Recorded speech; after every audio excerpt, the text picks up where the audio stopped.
Alright, so coming back with an update here. Haven't been on for a little while. Taking a break, getting back into just refocusing on some writing projects that are important right now. And but yeah. So yeah, I don't know that I'll be releasing daily updates at this point, but kind of a strong bit of a message coming in today, which is, well, it has a lot to do with it being Tyr's Day. And if you know, Tyr is the Norse god that put his hand in the wolf Fenrir's mouth so that Fenrir would agree to being bound by Gleipnir, the famously dwarven engineered lasso or rope or band or however you envision it, chain that in the story binds Fenrir the wolf until Ragnarok, the sort of end of the world, right? So equivalent of Armageddon. At which point, and the whole reason for binding Fenrir is that he's prophesied to kill Odin, and in some of the stories he swallows Odin at Ragnarok, and then Odin's son ends up slaying Fenrir, and everything's fine and dandy. I don't know. So one of the things that's coming in is the important truth about our stories about the end of the world, which is the world is always ending and always beginning. Every day it begins new, every day it ends. If we want to make a new world, it takes time.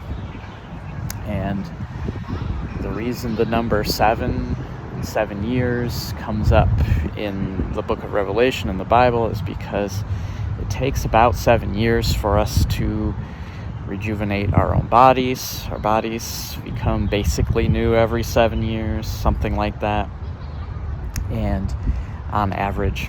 And similarly, the world itself, it takes about 7 years to bring in a new world. We can't think that, say, electing this or that leader is just going to automatically change the world. It's not how it works. These things develop.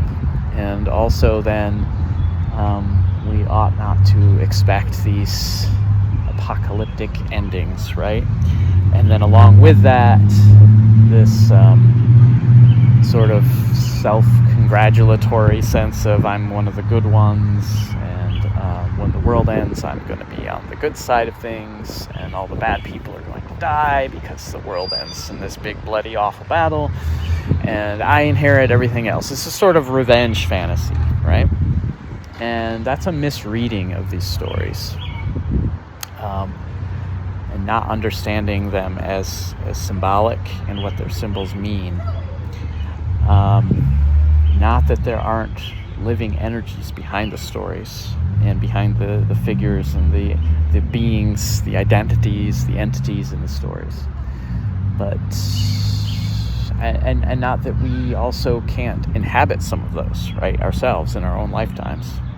Definitely the case, but it's not about looking around at the world and trying to identify exactly how the prophecy is happening, and I'm the one who knows, and I understand it, and other people don't, and these types of things. That's a misuse of pretty much every prophetic story about the world and what's happening in the world and where the world's going. It's a complete misuse of it, and it's used mostly to get people afraid, get people worried, and afraid and worried people can be controlled, can be manipulated, can be cajoled into, say, giving one lots of money and different things like that.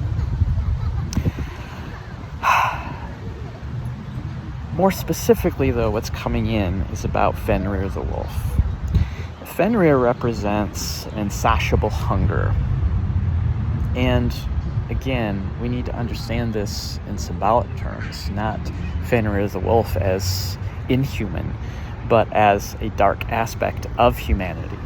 That's the proper understanding of Fenrir the wolf. Fenrir is bound because there's something in humanity that is ravenous and hungering and won't be sated, that will one day, if left uncontrolled, if left unbalanced, will not only takes the hand of Tyr, the Sky Father, which Tyr gladly gives up in order to balance this, right?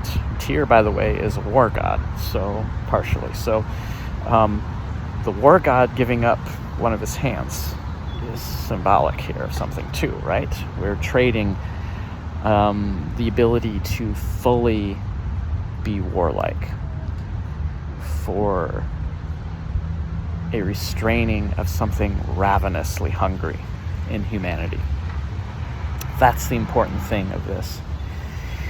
And, currently that ravenous thing is the search for profit. That's what's coming through. It's no big surprise.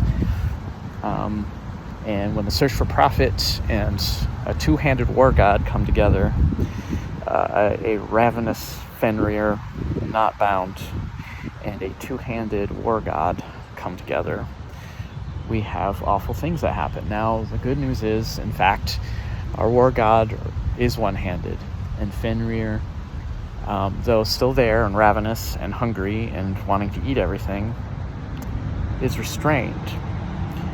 But the message coming through is that we have to be careful of this. We have to keep this balance and realize what it brings to us, which is Odin is still here in that case. Odin is still here. Odin sees far. Odin can see a bright future. Odin can see from being hung up on the tree. He can see things that we need to see. He can see a world that can come into being, but it takes time. And it takes effort, and it takes understanding, and it takes beginning that world now. That world doesn't just come into being by doing things the same old way. It comes into being by Odin coming down off that tree and realizing that world and wanting to bring that world into being and doing things differently. All right, that's pretty much it for today. Please do like, share, subscribe these. Appreciate comments. And things are going to be, a little bit shorter, a little bit less often. If you do need support on your journey, do reach out to me. Look in the description for this video. Thanks. Much love. Peace. All the light you can stand.